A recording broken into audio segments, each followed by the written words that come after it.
before we get into IA2. I'll set a timer to keep us on track. Use this as an opportunity to head down and be asking some questions in the live Q&A chat below.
All right, about a minute left. Have a little stretch. Ask your last little question. Grab your water bottle. About to head into the first creative task of 2, the spoken.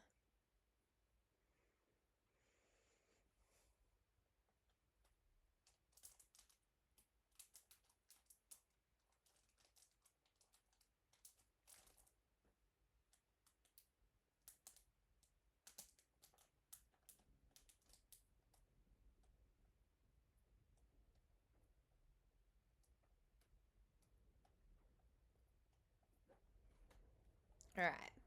So, this first little section here is another extract from the QCEE Literature Senior Syllabus, and it is all about our wonderful IA2, our internal assessment number 2. Students produce an imaginative spoken slash multimodal response to at least one literary text from the prescribed text list, which is therefore referred to as the base text. In this assessment, they draw on their knowledge of the relationship between language, culture, and identity to reinterpret ideas and perspectives in the base text to create a reimagined text for a new cultural context. So the key phrase really there is new cultural context. You are not just taking a singular theme or idea and reinterpreting it in whatever way you so choose, but rather considering intentionally about what new cultural context you want to explore. All right, so how do we go about reshaping meaning? It's all about taking something that is familiar and reshaping it so that the meaning is changed, like changing the lens of a camera so that the picture appears new. Consider the image of two women meeting on a bench at a park after a falling out. They are unable to rectify their difference, so they do not speak to each other, even with years of history. How would you reshape this? How would you change this idea? Taking the heart of it, taking the core of it, but reshaping it for a new cultural context. What might that look like? Have a consider. Jot some thoughts down if you're feeling intentionally committed.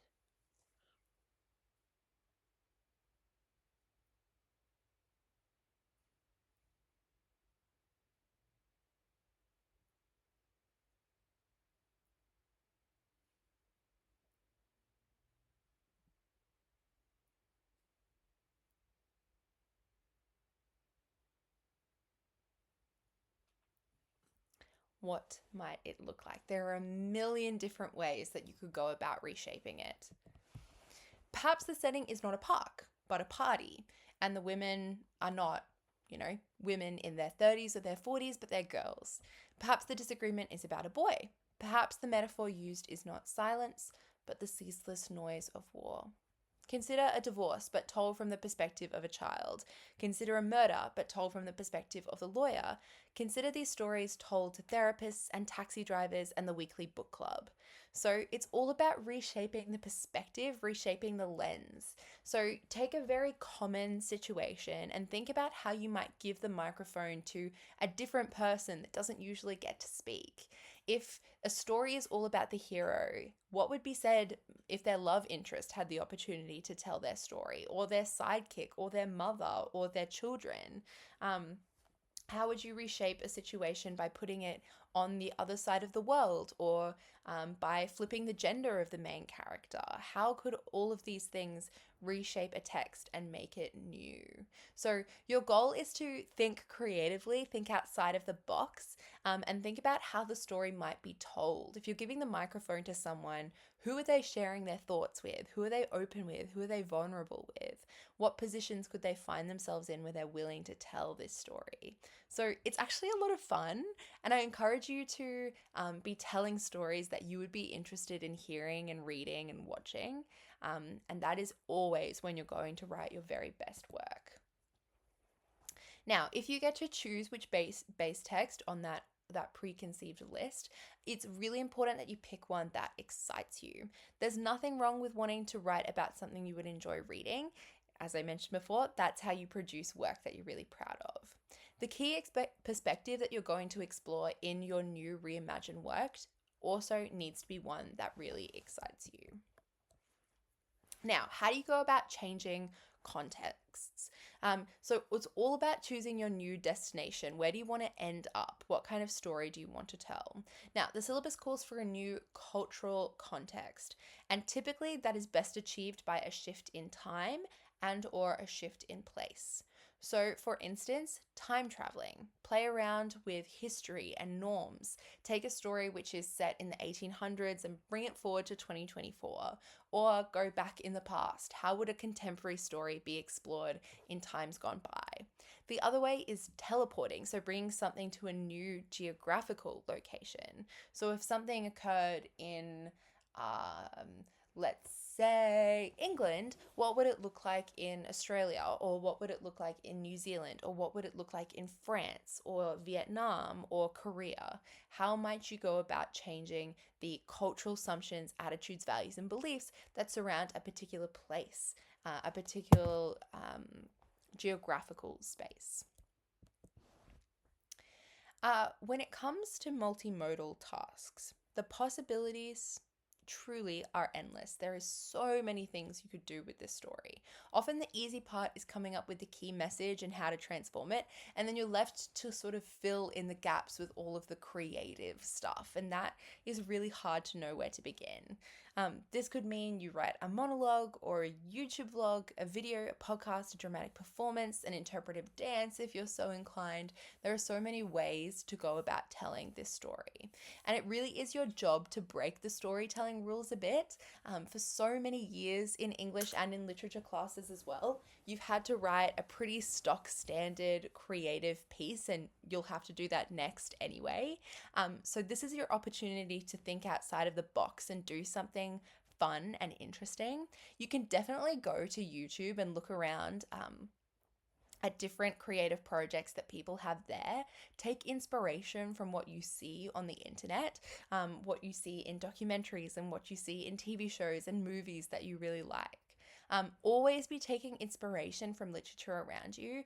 If there's a book that you really love, or a TV show that you really love, or a YouTube series that you really love, consider what it is about that piece of media that engages you. Is it a way that the character is built? Is it the way that it's paced? Is it the way that special visual effects or sound effects are used?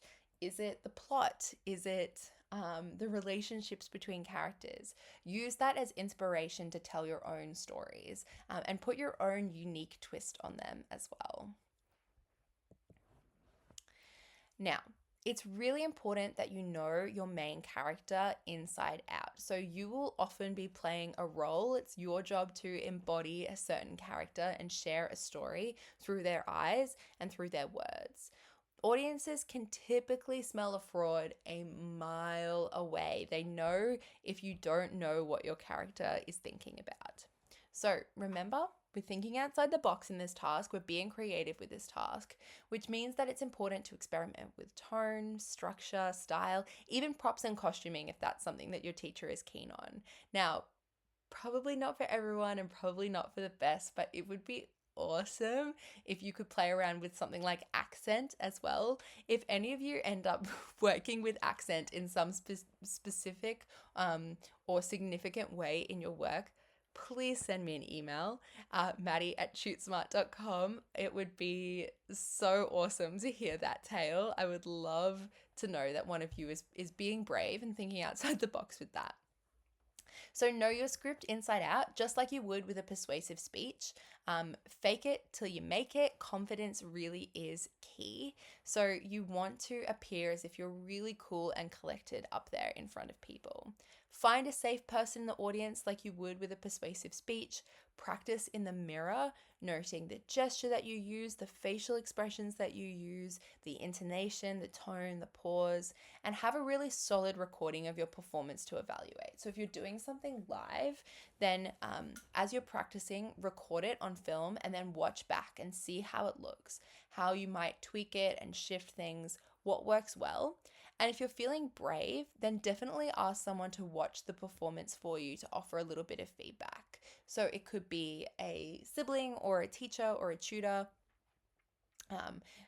and ask them, specific questions about feedback. Often friends and family, they don't know how to do much except be encouraging. So if you actually want feedback or criticism from them, ask specifically at the start. Say, I'm not quite sure about what I'm doing with my hands, so can you just watch my gestures and see how they work? Or I'm not quite sure about my opening section. Can you give me some feedback on how you think it goes? And that will be a really, really helpful resource for you. All right. Scripts are important here too, but you have a bit more wiggle room with your performance since for many of you, it won't be live. So if you're doing some sort of video vlog, um, you know, PowerPoint, something like that, where it's not particularly live, then you have a little bit more wiggle room here.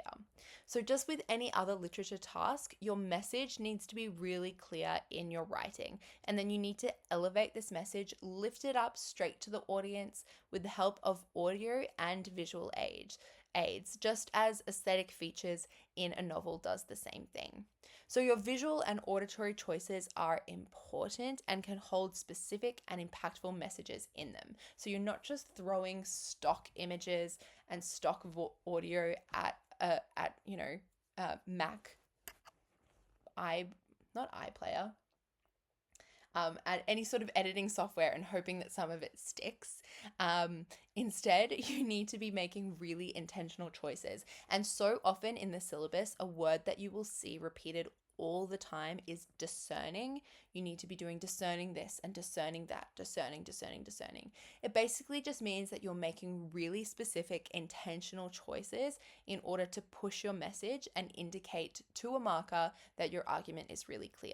So for example, an intentional choice might be the use of video clips or pictures of Australian native flora, which indicates a sense of place and connection to the land. So be thinking about all of those choices that you make because they have a huge impact on the final shape of your story. A few broad tips for multimodal pieces. Really important. This is not the task to do the night before, and no task ever really is, but this one truly is not the task to do before. Editing always takes longer than you think it will.